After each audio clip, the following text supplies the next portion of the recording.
yaşadığımız dönem itibariyle elektronik cihazlarla çok haşir neşir olabiliyoruz. Bu son pandemiyle beraber haşir neşirlik önemli bir derecede artmış durumda. Çocuklar bazında ekran kullanımı çok önemli bir boyut kazanmıştır. Yani günde 2-3 saatin üstünde olan süre bir maruziyet varsa biz buna aşırı ekran süresi diyoruz.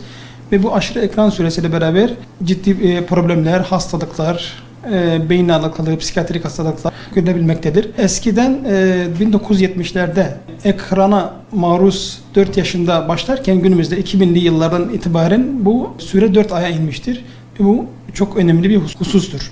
Aşırı ekran süresiyle beraber daha erken, daha uzun ve riskli maruziyetle beraber gelen önemli beyinle alakalı sorunlar ortaya çıkabilmektedir. Başta dikkatsizlik, hiperaktivite, dürtüsellik, yürütücü işlevlerle ilgili, yürütücü fonksiyonlarla ilgili bozukluklar, depresyon ve anksiyete ciddi bir boyut kazanabilmektedir. Bununla ilgili yapılan beyin çalışmalarına bakacak olursak, özellikle beyaz madde dediğimiz beyindeki beyaz madde, bu beyaz madde neyle ilgili? Özellikle işleme hızı, dil, okuryazarlıkla ilgili fonksiyonları vardır. Bununla yapılan çalışmalarda bu Amerikan Pediatri Akademisi var. Bunun bir ekran süresiyle ilgili yayınladığı bir kılavuz var.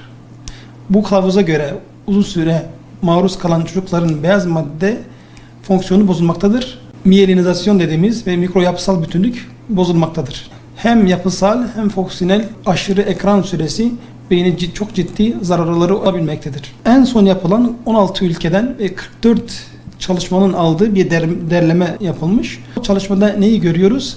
Ciddi boyutta depresyon, anksiyete, bilişsel fonksiyonlarda yavaşlık, hafıza problemleri, bellek problemleri, özellikle dikkat problemleri, hiperaktivite, akademik performansta düşme gibi ciddi zararları olabilen şeyler tespit edilmiştir. Aşırı ekran süresine maruziyet giderek artabilmektedir ve bağımlılık derecesine gelebilmektedir. Bağımlılık derecesine geldiğinde biz bunu nereden anlayabiliriz? Şimdi çocuk aile ilişkileri bozulmuştur, arkadaş ilişkileri bozulmuştur, okulla ilgili problem yaşamaktadır, sık sık yalan söyleyebilmektedir, kendi odasından dışarı çıkmak istemiyor olabilir. Bu gibi durumlarda biz bağımlılıktan şüphelenebiliriz ve gerekli destek için gerekli yerlere müracaat edebiliriz. Şimdi bu bağımlılık beyinde yaptığı hasar aynı uyuşturucu maddenin beyinde yaptığı hasarla eşdeğer bir hasar yapabilmektedir. Özellikle PET ile yapılan bir araştırmada beynin striatum bölgesinde haz alımını sağlayan dopamini aşırı arttırdığı ve bu şekilde dopamin kaynaklarını azalttığı tespit edilmiştir. Özellikle okul öncesi çağındaki çocuklarda aşırı cihaz kullanımı dikkat eksikliği ve hiperaktivite bozukluğu için çok önemli bir risk teşkil etmektedir. Yapılan çalışmalarda okul öncesinde günde 2 saatten fazla ekrana maruz kalan çocuklarda dikkat eksikliği, hiperaktivite bozukluğu daha kısa olanlara göre 7 kat daha fazla olduğu çalışmalarda gösterilmiştir. Maruziyetin beraberle gelen uyku problemleri, duygu yönetimiyle ilgili problemler karşımıza çıkar. Odaklanma için ne önemli? Yani ebeveynlerin denetimi çok önemli arz eder. Yani bu konuda ekran süresinde bir sınırlamalar getirmesi çok önemli arz eder. Birinci koruma bu diyebiliriz. İkinci koruma olarak mesela altta bir yatan, buna bir yatkınlık oluşturan bir psikopatoloji varsa, dikkat eksikliği, hiperaktivite bozukluğu gibi buna yönelik tedbirler alınabilir.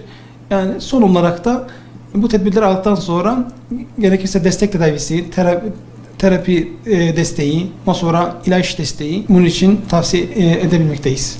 Odaklanma soru dikkat eksikliği, hiperaktivite bozukluğu %70-80'e varan bir ailesel genetik yatkınlık oluşturabilmektedir.